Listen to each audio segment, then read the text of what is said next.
Good evening, I'm Andrew Chang. Tonight, lending a hand to Canada's biggest employers. That collectively employ millions of Canadians. What it means for industries in need, from energy to airlines. I'm Adrienne Arsenault. Also tonight, heading back to school. Mommy, my mask? It's in your bag. Quebec begins an elementary experiment. Through this experience, and I have shaken a lot. Tracking the groups hit hard by COVID-19. And new details on a horrible rampage. Everybody deserves an explanation. Shedding some light for the loved ones of 22 Nova Scotians. This is The National. Exactly 2 months into the global pandemic, so many individuals, families, and smaller businesses are relying on help from a kind of alphabet soup of government programs. Now, the latest life support for an infected economy struggling to breathe goes to Canada's giants. The Large Employer Emergency Financing Facility, or LEAF for short, will give loans worth $60 million plus to companies with revenues of $300 million or more. But David Cochrane shows us how Ottawa is trying to assure Canadians this isn't just about helping the big guys. The Prime Minister isn't opening a bank, but his government will act as a lender of last resort to avoid bankruptcies. Our purpose is to keep large Canadian companies on their feet and protect the millions of jobs they provide. It's big money to help the biggest companies. But let me be clear, these are bridge loans, not bailouts. So those bridge loans come with big strings. Companies have to maintain employment and investment levels. They must honor collective agreements and pension plans. No big bonuses for executives or shareholders. Companies also have to commit to future climate targets, and they must disclose their financial structure to the government so it can crack down on tax dodgers. If we see situations where someone is engaged in aggressive tax avoidance, we will be putting in conditions or working out a way with them to ensure that they pay their fair share of taxes. We're talking definitely of tens of thousands, if not hundreds of thousands of jobs. Business groups say it's badly needed credit for badly hit sectors. Oil companies have been hammered by low prices and low demand. Non-essential retail outlets are ghost towns. So are major hotels, while air travel has largely ground to a halt. It's the part of the economy that has been pummeled the most by this virus and probably has a longer return to normal life. We are trying to make sure that we help all sectors across the economy. So new credit for big companies, expanded credit for medium ones, and a clear sense it's not done. We are looking at the pain points and pressures that different sectors are going through. Those pain points will determine if even more financial support is needed. The government was adamant that this program should not be called a bailout, but that doesn't mean bailouts won't be needed as this pandemic drags on. David Cochrane, CBC News, Ottawa. Now, as the economy slowly opens, CBC News will examine the full scale of the pandemic's toll, including hard-hit regions and sectors across Canada. Tonight, it's two industries that could use that federal loan support. In a moment, the view from a grounded airline industry. But first, Kyle Bax takes us to the oil patch. This oil loading terminal was running at full capacity at the start of the year when Canada set new records for exporting crude by rail. Now, most cars sit idle. Business is down about 50%. This is as bad as it has ever been.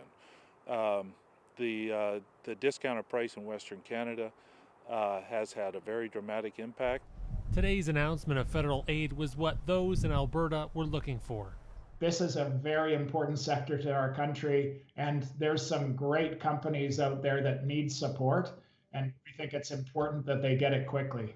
Today's news, in combination with earlier measures for small and medium-sized companies, represents an expression of confidence in industries that have been gravely damaged due to the COVID pandemic. Oil producers are losing billions of dollars. Even the healthiest companies are racking up debt. There is still too much oil produced around the globe, and demand for fuel has fallen sharply. Some companies won't survive. The industry will look a lot different when that happens than it did before this started. Oil prices have fallen so low at times they've even turned negative. This company laid off 70% of its staff, more than 1,000 jobs. Yet despite the sector's woes, there's still some optimism for brighter days ahead. Much of that has to do with new export pipelines, including the Trans Mountain expansion, which is finally making headway. The federal government-owned project is designed to ship oil from Edmonton to the Vancouver area. Contractors hope to break ground in BC for the first time next month. The original pipeline was called, bringing oil over the Rockies was a really huge deal. And so there's a lot of really challenging terrain. The hope here is that measures like today's might help its companies hold on until then. Kyle Bax, CBC News, Calgary. So as you heard, Canada's airlines have been financially falling. Jacqueline Hansen shows us what Ottawa's announcement means for them. Across the country, most commercial planes have been parked since mid-March. And airlines big and small are burning through cash. Some are tapping into the federal wage subsidy to help pay employees. But Flair Airlines says it's difficult to get banks or investors to lend money right now. As we look at the rocky road of recovery, yes, we do need somebody that will come in and backstop these loans. Ottawa's new bridge financing program may help, though it's still unclear how much money airlines would be able to borrow. This former Air Canada executive, now professor, says the government has no choice but to step up with money. More likely going to have to come from the government to basically believe that transportation, air transportation, is vital to the survival and the growth of the economy. Last week, influential American investor Warren Buffett stopped believing. His firm sold all its investments in U.S. airlines, even though they got a significant aid package from Washington. The world changed for airlines, and I wish them well. This researcher says Canada needs its airlines to stay competitive. Especially if we have a second round of, virus crisis come back, then they will majority of them will go bankrupt. If that happens, the wider economy will suffer. Airline industry is the enabler of the international trade and tourism and regional development. So this airline industry is more important in Canada than most other countries. The association representing Canada's biggest airline says it's pleased the government is recognizing the challenges the industry is facing. There was really no measure or no means for aviation to get itself out of this current crisis without government involvement. But until airlines get more details, it's unclear if the financing is the lifeline they're looking for. Jacqueline Hansen, CBC News, Toronto.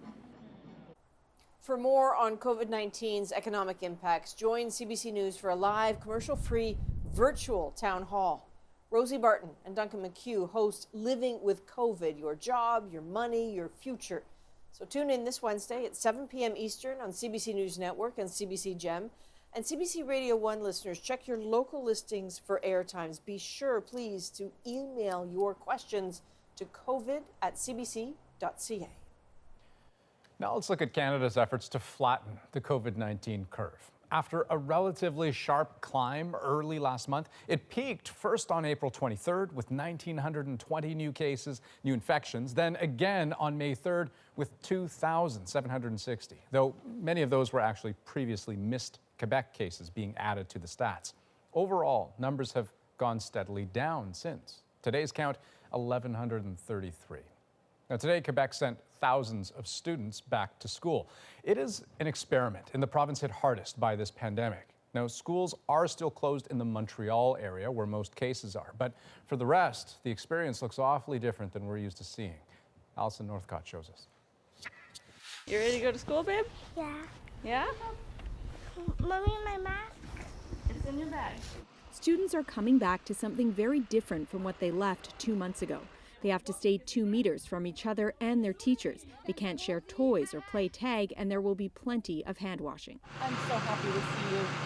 Staff are trying to make things as normal as possible, so that this place feels as safe as it did before, as fun as it was, and isn't, there aren't constant reminders about the situation that we find ourselves in. Bonjour.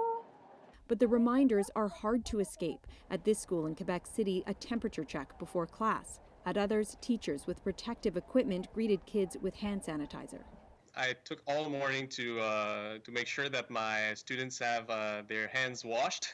It's not mandatory to go back, and some parents are keeping their kids home. Having a month-old baby, I just wasn't very comfortable with the fact of having my child being around maybe some other child that would have it. But that's not an option for everyone. I didn't really have a choice. I'm a nurse and my husband works. Schools in Montreal won't open for at least 2 weeks. There's nobody who's more worried than I am about the Montreal situation. And he says he could delay the reopening even further. Every jurisdiction needs to make determinations. The Prime Minister is urging all provinces to be cautious. Canadians across the country are looking very carefully at all orders of government and the decisions they make, and will be held to account if reopening happens too quickly and Canadians have to lock down once again. As the first province to bring large numbers of students back to the classroom, Quebec will be closely watched by the rest of the country. Alison Northcott, CBC News, Montreal. Now, Quebec is very nearly alone in trying to salvage the school year. Of the 13 provinces and territories, 11 have said classrooms will not reopen. The only other holdout, Ontario. Premier Doug Ford said he'll announce a plan next week. Right now, though, Premier Ford is taking some heat for possibly breaking his own province's rules on physical distancing. Today, during his televised update, he described a recent family gathering. Ellen Morrow has the fallout. Unprompted, Premier Doug Ford described a Mother's Day perhaps less physically distant than Ontario's own rules seem to prescribe. The girls came over. There was 6 of us, a direct family. None of the husband, boyfriends, no one came. From the chief medical officer, right now, he still wants to keep it immediate family. But Ontario's COVID-19 website does not exempt immediate family. Instead, it says everyone should practice physical distancing. That means staying 2 meters away from anyone outside your household. Social gatherings should also have no more than 5 people.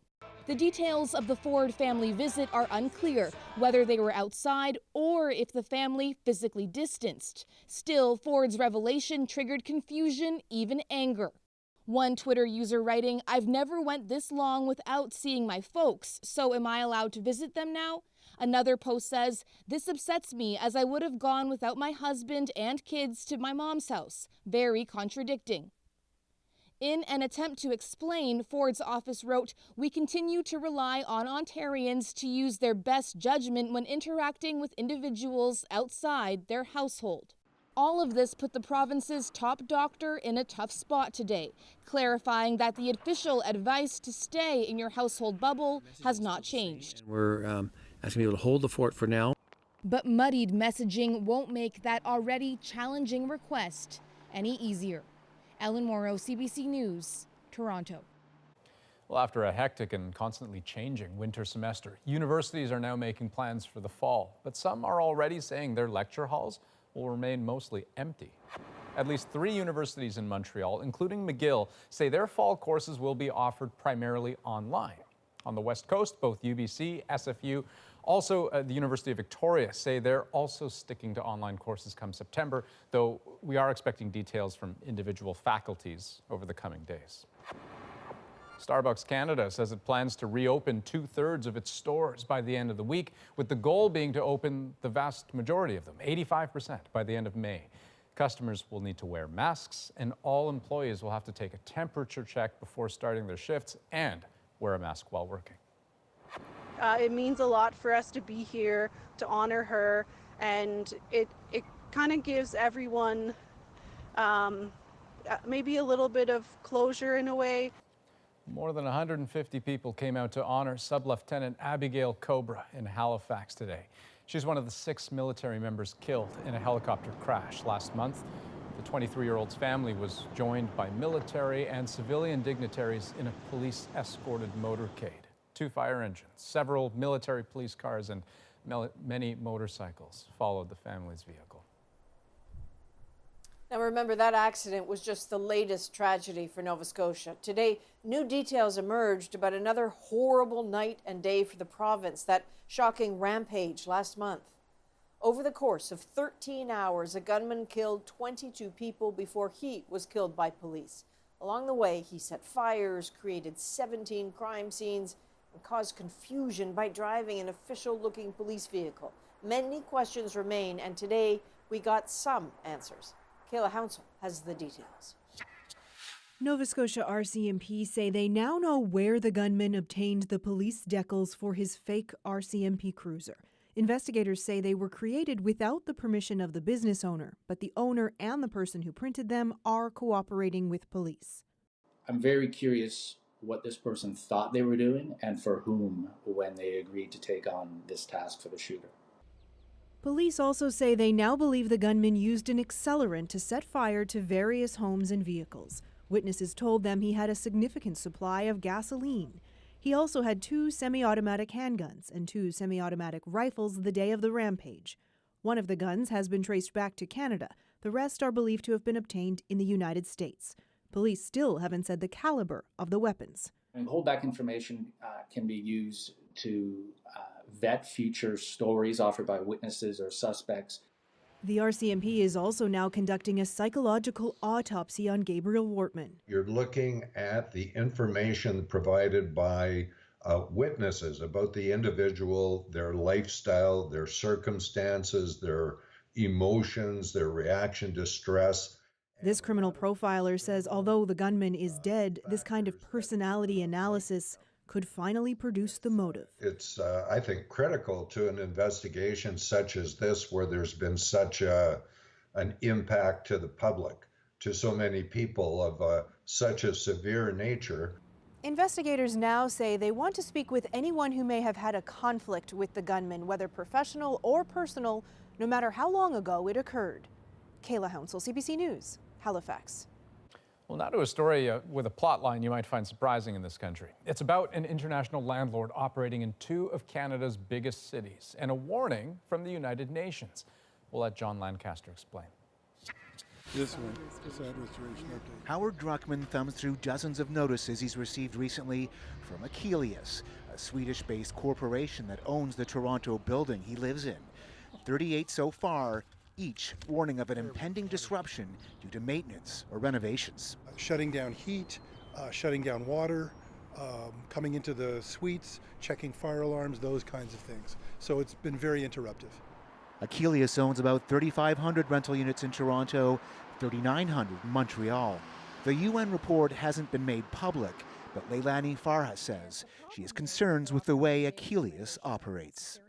Tenants told me that renovations would get so unruly that tenants felt that they were being sort of forced out. And once a unit is empty, much easier to raise that rent right up there. Achilles has 60 days to respond to the report. It insists it only renovates vacant units and is upgrading housing stock. Our business model is to provide better livings, and those buildings present opportunities that requires renovations and more investments to the buildings. Some tenants complain that comes with a high cost for them too. There was renovation going on outside, so the drilling was at my head. There was renovation going on the other side of our space because they were renovating a unit there. And then there was a renovation going on across the hall in the elevator. The UN says Achilles isn't breaking any laws, but wants the federal government to ensure Canadians have access to adequate housing in a tight rental market. The government says it's reviewing the report and will work with provinces on the issue. John Lancaster, CBC News, Toronto. The U.S. has now hit another terrible number, more than 80,000 deaths related to COVID-19. That's not breaking down. It's the hidden enemy. Up next on The National, how the White House is trying to keep the situation under control. Plus, bracing for a new kind of healthcare crisis. Well, I'm a patient guy, but it's frustrating. I know I'm not the only person with this story. From surgery backlogs to routine appointments, how our healthcare system needs to adapt yet again. And later, a poem for these trying times. Beauty and Carol come twin. George Elliott Clark shared his words with us. We're back in 2.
People should continue to avoid public transport wherever possible, because we must maintain social distancing. Those words from the British Prime Minister as he released a plan for reopening the UK earlier today. But the peril of it was underlined underground in London's Tube, where, scattered masks aside, commuters seem to be back in close contact. The threat of a resurging virus is already playing out. South Korea shelved plans to reopen high schools after a new cluster emerged linked to the slow easing of its lockdown. And 6 new cases have been discovered where the virus first emerged, Wuhan, China. The first signs of the disease there since early last month. Across the United States, COVID-19 deaths have now passed 80,000, and Donald Trump's inner circle is scrambling to deal with its own outbreak. Still, as Katie Simpson tells us, the president insists health and safety protocols did not break down at the White House. Safety precautions at the White House, including temperature checks at the door, have not been enough to keep coronavirus out. And so, most West Wing staffers were ordered today to start wearing masks. Not the president, though, who denies there's a breakdown in the system meant to protect him. That's not breaking down. It can happen. It's the hidden enemy. Remember that. It's the hidden enemy. So things happen. 2 White House staffers, including the press secretary for the vice president, tested positive last week.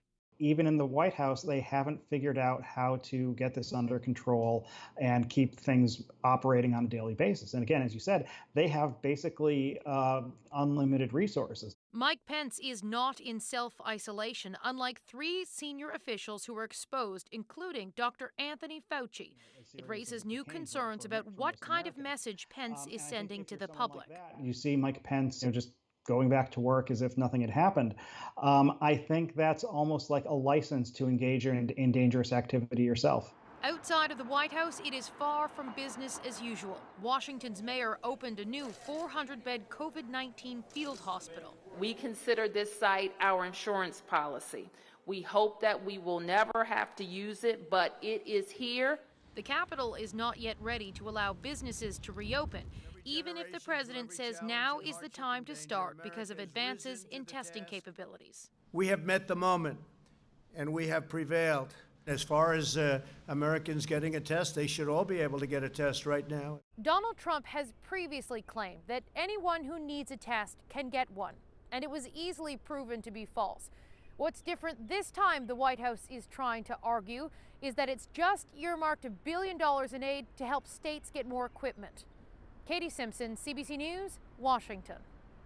Now, there is COVID confusion in Russia, too. Today, the country recorded its largest number of infections in a single day, more than 11,000. But President Vladimir Putin also said it's time to start easing the lockdown.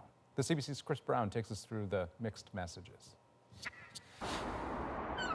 Russians got conflicting messages today about the coronavirus. Infections are soaring, and yet after 6 weeks of being stuck inside, they will soon be free. President Vladimir Putin says the national so-called non-working days will end. And work in construction and most other sectors should be resumed. Fantastic, we've run out of money.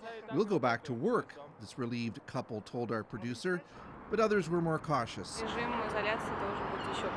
I think the isolation measure should be extended until the end of the month or maybe even the end of June, she said. Putin's reasoning appears to be that Russia has added tens of thousands of hospital beds so it can cope with new infections as the economy revs up again. But it's hard to see how more openness squares with the worsening infectious situation that even state TV no longer tries to downplay. Russia now has the 3rd most cases in the world. Vesti Nedeli, or News of the Week, showed healthcare workers grieving over the coffin of a dead doctor. I have never been so frightened and distraught as I am now, said Dr. Yuri Reitman. Indeed, Russia's death rate may be up to 3 times higher than the 2,000 or so official fatalities, according to the Moscow Times. It reports if a patient has the virus but dies from, say, pneumonia, that's usually what doctors list as the cause of death. For Putin, there may be good politics in moving to lift the lockdown now. Putin has taken on the role of liberator, political analyst Gleb Pavlovsky said to independent TV Rain, and he can shift the blame to others if bad news follows. It may also be that as Europe reopens, Russia doesn't want to get left behind. Chris Brown, CBC News, Vancouver. We have to take a quick break, but when we come back, a look at who is getting sick in this country and how those on the front lines feel about their greater risk. But first, 2 months after the pandemic was first declared, we're tackling some big picture questions with our panel of doctors tonight, including what our new normal has brought us, the bad and the good. That's next.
We will be there to support provinces, we'll be there to support businesses, we will be there to support Canadians through this difficult time. It has now been 2 long months since the World Health Organization declared a global pandemic. And just think of how much has changed. Back then, maybe the biggest concern for some folks was their travel plans.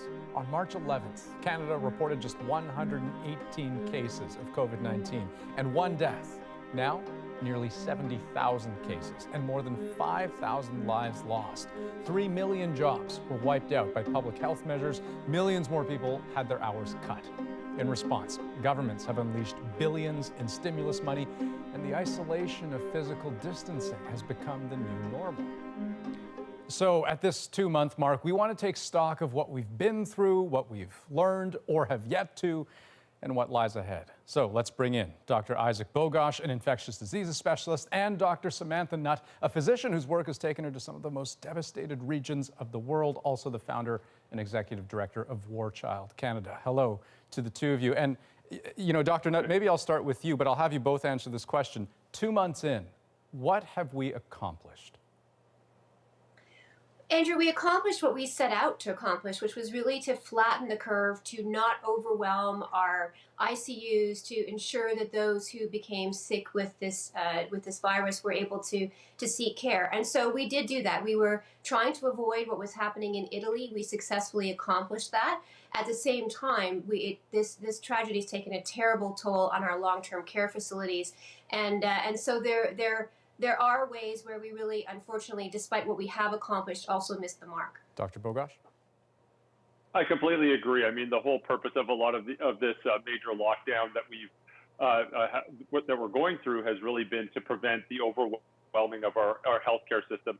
And thankfully, we have done so. Of course, Dr. Nutt just points out a few areas that we need to improve on, but in general, we weathered the storm and have weathered the storm in pretty well so far. Obviously, we're not there yet, but we certainly haven't overwhelmed our healthcare system today. Well, and you talk about, Dr. Bogosh, the fact that we're not there yet. There is a research component to all of this. In your mind, what are the big gaps in our knowledge today?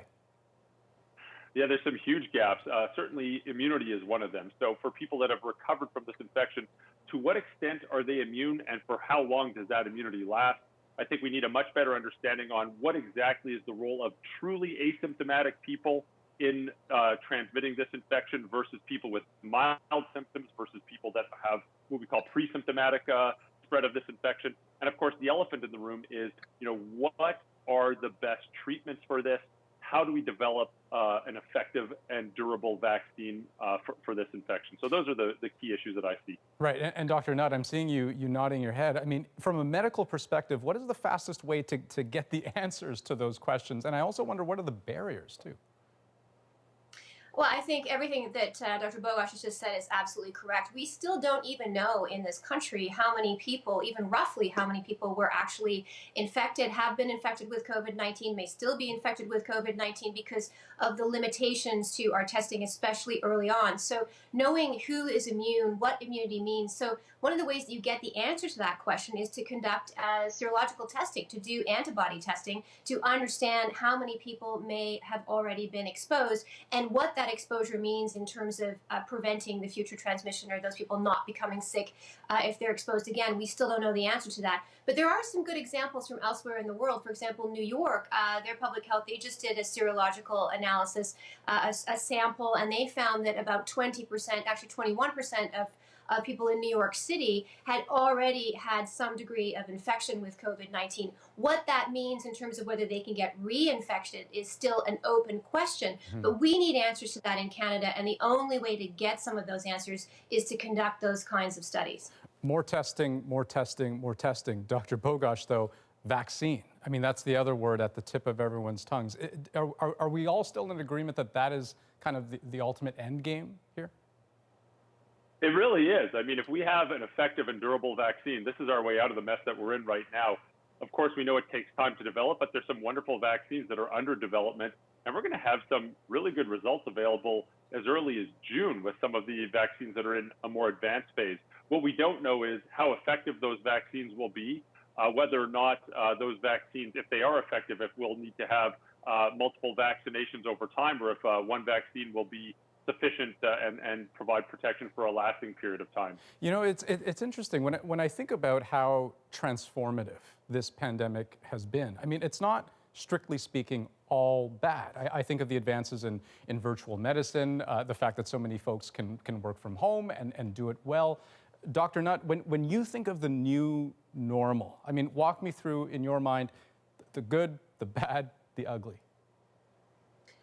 On the good side, I think as a healthcare provider, we have learned to innovate. There were very few adopters of virtual medicine prior to COVID-19. Now more than 70% of physicians in Canada are using some form of virtual medicine, making themselves available to their patients in a longitudinal way, in a more sort of organic way, which I think is actually important. It helps keep people out of the emergency departments, has really helped to stop overloading our healthcare system. So I hope those kinds of work from home lessons, even for doctors, that those will continue to apply.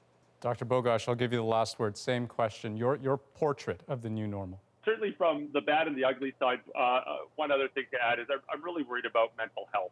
And I think that this is going to be a driver of deaths of despair. related to suicide from substance abuse and overdose and depression and anxiety that can result from this, especially not exacerbated by some of the economic woes that many people are feeling. So I'm really concerned about that aspect as well. Doctors, that's all the time we have for this, but we will have many opportunities to take stock going forward. Dr. Nutt, Dr. Bogosh, thanks so much. Thanks, Andrew. Thank you. And so we are going to continue this conversation with our doctors every night, also taking your questions. And this Friday, we want to hear from college and university students. What are your COVID concerns regarding your education? You can get in touch with us on Instagram, message us directly at CBC The National, or send us an email at thenational@cbc.ca. When we come back, fixing the backlogs caused by this crisis, how the healthcare system is prepping for a new set of challenges. Plus, there is a sense of fear, and you're in constant contact with the public. A look at who the virus is targeting and what's being done to protect them.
welcome back. As provinces roll out plans to lift certain COVID-19 restrictions, a new potential healthcare crisis is already waiting in the wings, a massive backlog of surgeries and procedures. Vicadopia now on a system trying to adapt before that wave hits.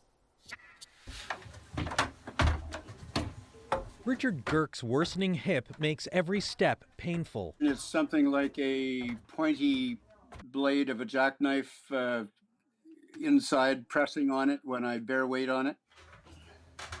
Girk waited 2 years to see an orthopedic surgeon, only to have that appointment canceled by the pandemic. Well, I'm a patient guy, but it's frustrating. I know I'm not the only person with this story. I know there's more than likely hundreds or thousands of me. Most non-urgent surgeries have been cancelled in Canada, everything from hips to cataracts. So a new waitlist crisis is brewing. So this is data that we got from... This surgeon is urging provinces to adopt a not-so-radical approach to getting through the backlog. Instead of patients referred to a specific surgeon for their operation, he proposes a bank teller approach, where patients go into a single lineup for the next available surgeon, even if they're in a different hospital or even city. Imagine you're waiting for a hip replacement because you can't walk, and you happen to be in a queue that's 13 months or 14 months where you need to wait for your hip replacement, instead of waiting 6 weeks, which might be the next available appointment for some other equally qualified and excellent surgeon. Family physicians also expect to see a flood of patients. Physical distancing and strict hygiene standards will make that even harder. This physician has co-authored a 5-stage plan for fellow doctors to begin seeing patients gradually, starting with high-risk cases. Less urgent matters such as screening and chronic disease will have to wait until next year. So we really need to make sure that it's only the very, very small number of people who are coming into the office, whereas most people should continue to get their care virtually, either by phone or by video. In a healthcare system already stretched, these changing times require a change in expectations. Vic Adopia, CBC News, Toronto. And still ahead on the national, understanding the demographics of this virus in Canada and why some of those most vulnerable often can't afford to stay home. But first, on the day Canadian deaths due to COVID-19 topped 5,000, a reminder that CBC News is committed to telling their stories. It's a series we're calling Lives Remembered. And tonight, May McHale shares memories of her mother. My name is May McHale. My mother, Isabel McHale, died of COVID March 18th. If you ask anyone about my mother, they would say what they remembered about my mother. They would say it was her cooking. She, later in life, developed Alzheimer's disease and had to be fed. She would forget to eat. But most of her life, my mom was the one that was doing the feeding and the entertaining, gathering family around the table. We moved to Lethbridge in the late 60s, Alberta, from Cairo, Egypt, via Europe. And, you know, those Egyptian specialties became very epic in our community, and it was really what brought us together. She made falafel when we came to Canada and was introducing them to a lot of friends. My mother, had she been born at a different time, probably would have gone to university, had a career, but that wasn't to be. She made the best of it. She coped with life in Canada very well. They were very grateful to be here. She did put together a cookbook that it was her dream to have that published, and my sister and I will do that someday for her. More than anything, I am really grateful that my partner and I were able to be with Mom those last days of her life, and we were able to say goodbye. We are trying to tell as many of these stories as we can. And if you'd like to share one with us, memories of a loved one you've lost, reach out to us at covid@cbc.ca.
For breaking news and COVID-19 updates, CBC News Network is now in free preview. Contact your local television service provider for more information.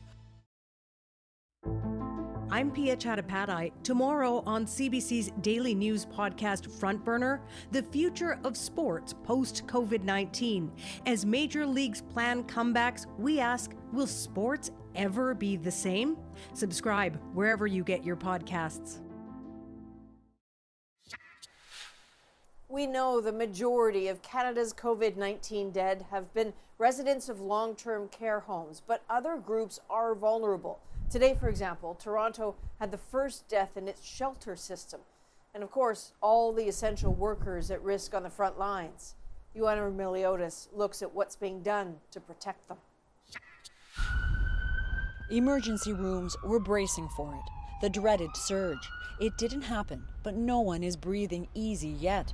We are not out of the woods. We need to be aware that there still are new cases happening. People are still getting sick from this virus. The elderly from long-term care homes make up most of new COVID-19 cases, but there are other vulnerable pockets too, including essential workers who can't work from home. Toronto's Transit Commission has reported nearly 40 cases. Sarif Ali is one of them. He spent 12 days in hospital. I would get severe headache. That came up with vomiting. Weeks after his last shift out of this garage, he's finally on his feet, but still feels unsteady. I think it will always be on my back of my mind, and through this experience, and I have shaken a lot. Social distancing has helped flatten the curve, but 40% of new cases in Toronto are connected to infections in the community and the workplace, and spread to households. And the front lines are hit hard. At least 10 airport limo drivers who worked at Toronto's Pearson Airport have died since the start of the pandemic. And hundreds of grocery staff across the country have tested positive for COVID-19. Temperature checks and masks are mandatory for workers and customers at some stores, but new cases are still cropping up. It takes a lot out of you to go in every day. Helen Stathopoulos works for a major grocery chain. There is a sense of fear, and you're in constant contact with the public, and you just don't know. So the fear of the unknown does weigh on you mentally for sure. Others have no retreat at all. Outbreaks at homeless shelters have forced more people on the streets and into hospitals. Do you want a mask at all? This outreach group now delivers masks with meals. A lot of drop-ins are closed or at reduced hours and stuff, so it's tough to actually get in and wash your hands. It's tough to maintain social distancing when you don't have four walls that you can isolate in. As for the TTC, it's providing staff with protective gear and is disinfecting more often. And Ali got tested for COVID again to make sure he's clear to go back to work. It came back negative, but he's already afraid of getting sick again. Making sure I'm okay to go back to work physically and everything else, but mentally it's something that I'm worrying about.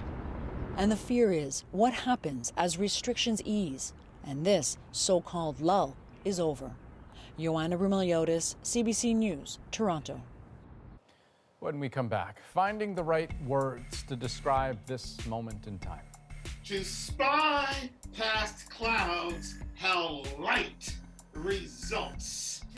We give tonight's final words to a former poet laureate.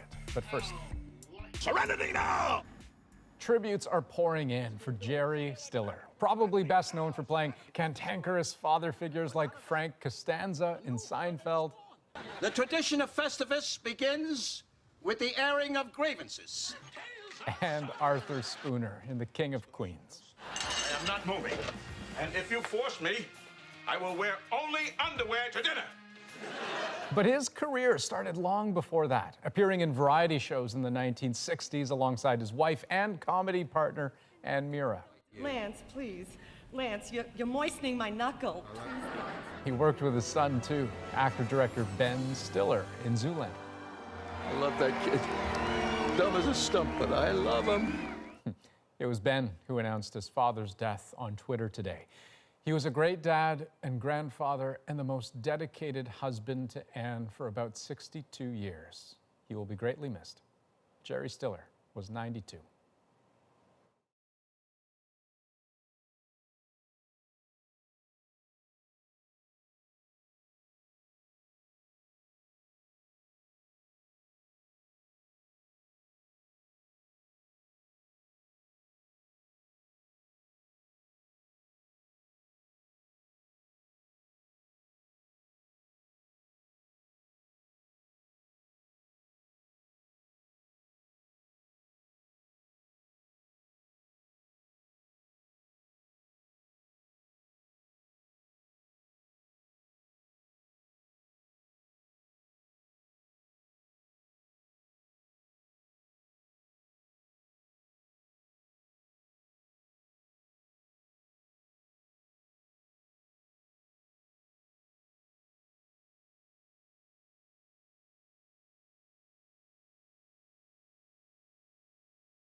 We'd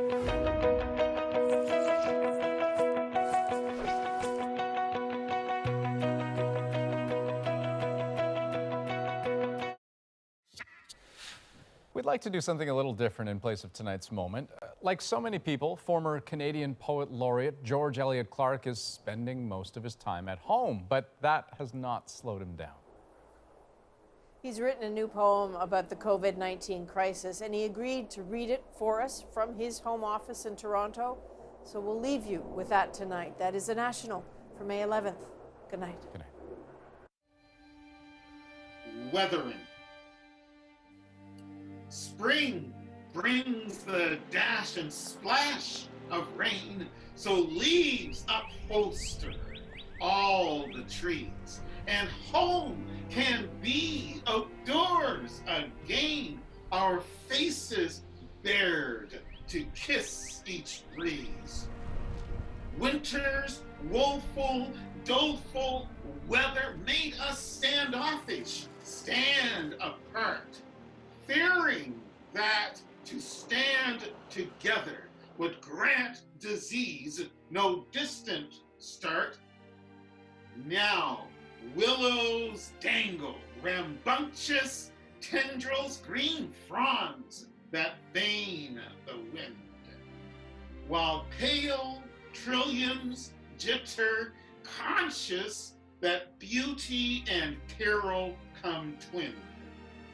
From each sanctuary cocoon, let each citizen resurrect, feverish to touch, clutch, and swoon.